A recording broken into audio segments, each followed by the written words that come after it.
Let's talk about how to detoxify your lungs. What is the best way? Okay, we're talking about detoxifying pollution, the chemicals from smoking. And by the way, since you probably already know this, but there's 7,000 chemicals in cigarette smoke.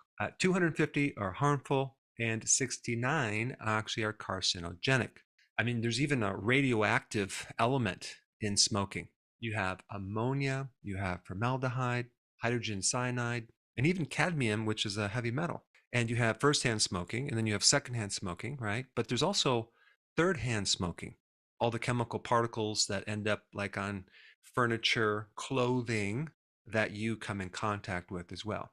And of course, the goal of you probably watching this is to reduce your risk of cancer and things like that. But there's another big problem that is associated with smoking, and that is COPD, chronic obstructive pulmonary disease.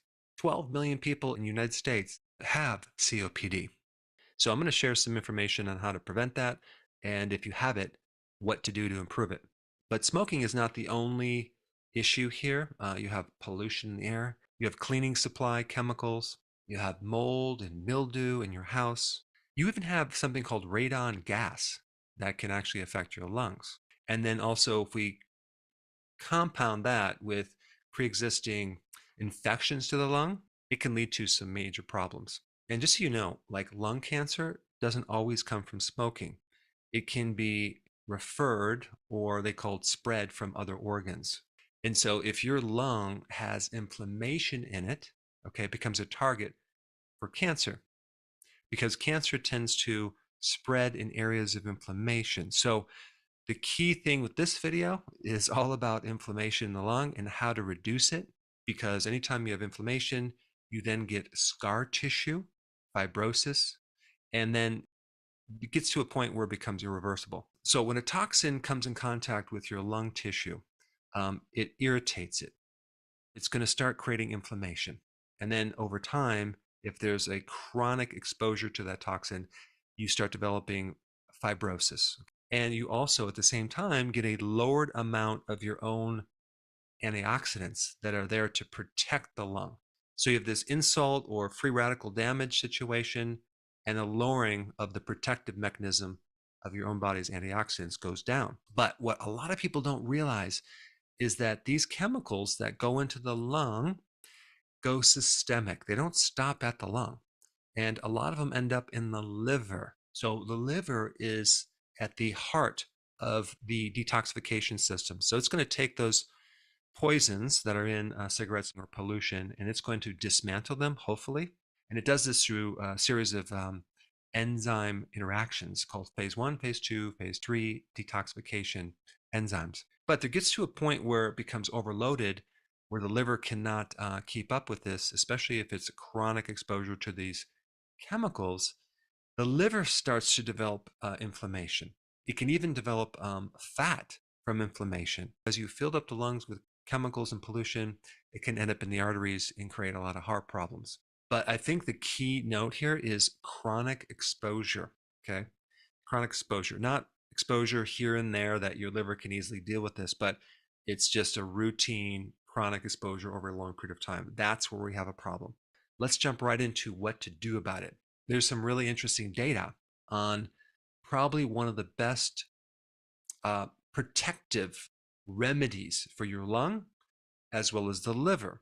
And it's very different than what you're going to find when you do searches on detoxifying your lungs, because normally they're going to talk about, herbs that help you stop coughing, might decrease swelling.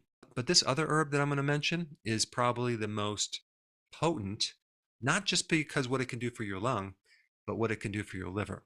And that herb is milk thistle.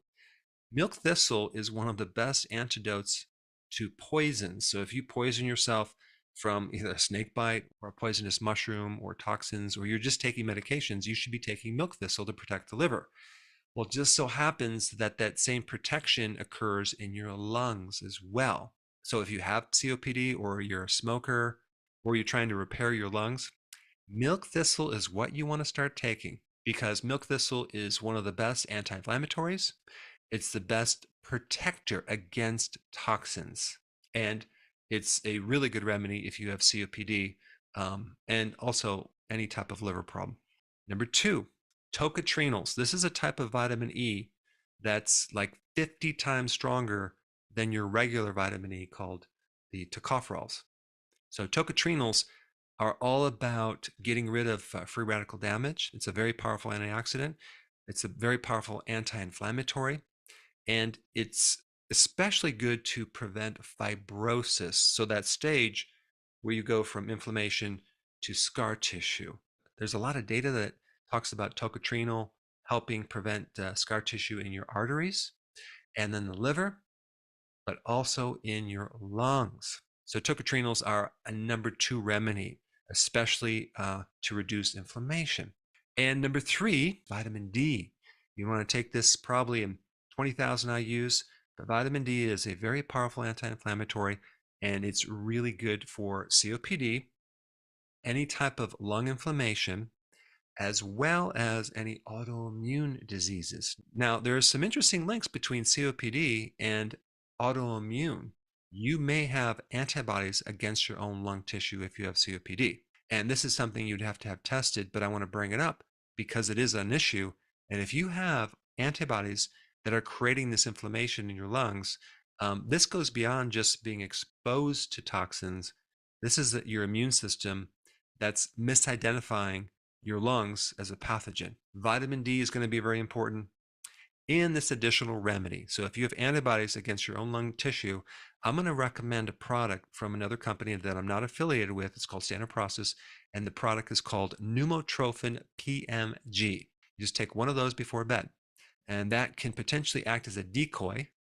So these antibodies can then attack it and not your lungs, giving your lungs a chance to heal and regenerate. Now, since we're on the topic of good herbs to prevent inflammation, I think it'd probably be appropriate to learn a little bit more about this milk thistle. And for that, you should check this video right here. Before you go real quick, I have a course entitled How to Bulletproof Your Immune System. It's a free course. I want you to take it. And here's why. Here's you. Here is your environment. Everyone is focused on this over here, avoiding your environment. But what about here? What about strengthening your immune system? That's what's missing. This course will show you how to bulletproof yourself, and so you can tolerate and resist your environment much better by strengthening your own immune system. I put a link down in the description right down below. Check it out and get signed up today. Hey, before